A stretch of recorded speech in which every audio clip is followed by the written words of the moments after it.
My name is Holly Crawford. I'm 26 years old. At exactly 2 a.m. on a Thursday, pain tore through me like a speeding train. Earlier that evening, I'd felt a nagging ache low on my right side. I brushed it off, probably gas, maybe something I ate. I told myself it would pass. It didn't. By 2 a.m., that mild discomfort had turned into something feral. I couldn't stand upright, I couldn't take a full breath.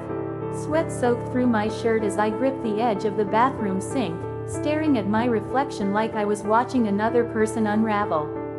I knew, deep in my gut, that something was terribly wrong. I grabbed my phone and called my mom. No answer. I called again. Nothing. I tried my dad. Voicemail.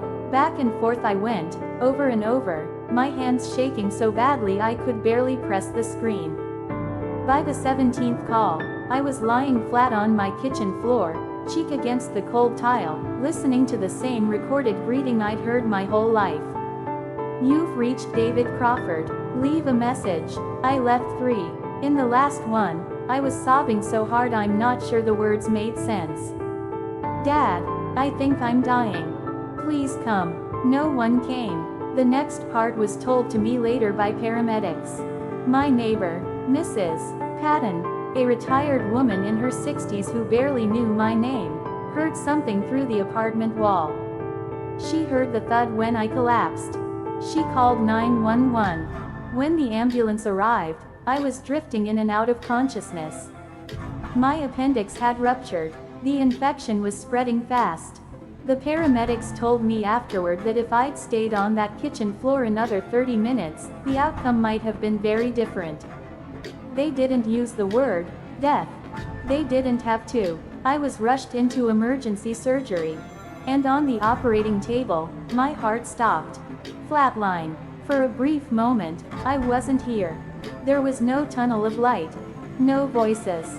Just an overwhelming, endless silence. Then chaos. Beeping monitors. Someone shouting my name.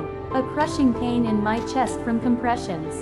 When I woke up in recovery, everything felt blurry and heavy. A nurse was sitting beside me. The first thing I asked was whether my parents were there. She hesitated in a way I'll never forget. She told me my emergency contacts had been notified. Someone had come to the hospital. Before she could explain further, my surgeon walked in. Dr. Reeves was calm, steady, with the kind of tired eyes that have seen too much. He pulled up a chair beside my bed instead of standing. That's when I knew this wasn't a routine update. Holly, he said gently, you had a very serious complication. We almost lost you. I nodded. I could feel the truth in my bones. Then he said something I was not prepared for. A woman who identified herself as your mother came tonight. She requested that you be discharged. I stared at him. Discharged? I had literally died on the table. He continued carefully. She had been informed that releasing me was impossible given my condition. She became argumentative with staff. The room felt like it tilted. Then he added, however, the gentleman who covered your outstanding balance. The door opened before he could finish. A man stepped inside. I had never seen him before. Mid-50s. Broad shoulders. Simple gray jacket. Nothing flashy. He didn't look wealthy or powerful. He looked like someone dependable. Like the kind of dad who shows up early and stays late. Dr. Reeves stood, nodded respectfully to him, and quietly left the room. The stranger sat down, folding his hands. My name is Gerald Mays, he said. He explained that he'd been at the hospital visiting his brother on another floor. He overheard raised voices at the front desk. A woman, my mother, was insisting I be released because my sister's baby shower was scheduled for the morning, and the family needed to be home and rested. Gerald said the nurses firmly refused. They told her I was in critical post-op care and that discharging me could cost me my life. According to him, my mother asked if there was paperwork she could sign to override the decision. He watched the entire exchange from about 20 feet away. Something about it unsettled him. He asked a nurse what was happening. They couldn't share details, but he saw enough. No one went to sit with me. Eventually, my mother left.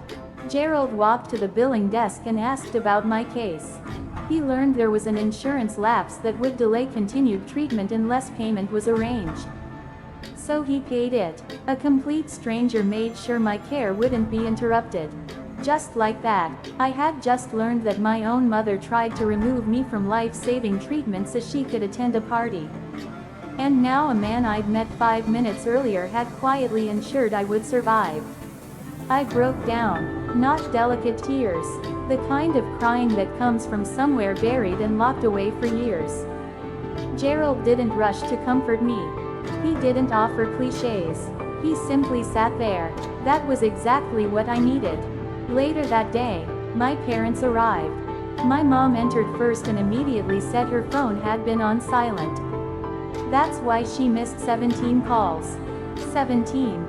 Then she noticed the flowers on the windowsill. Gerald had left them earlier before returning to his brother. Who sent those? She asked. A man I didn't know, I replied. That's strange, she said. She never asked why a stranger had been involved at all. My dad stayed near the doorway, arms crossed, agreeing with whatever my mom said. He never once pulled up a chair beside my bed. They stayed 40 minutes. They left because there was still cleaning up to do after the baby shower. My sister had a wonderful morning, my mom said. I would have loved it. After they walked out, I lay there staring at the ceiling and made the quietest, clearest decision of my life. I was done shrinking myself to fit into spaces that never made room for me. Gerald visited 2 more times before I was discharged. On his final visit, he brought his wife, Patricia, a warm, gentle woman who held my hand and said something I will carry forever. You have people, sweetheart.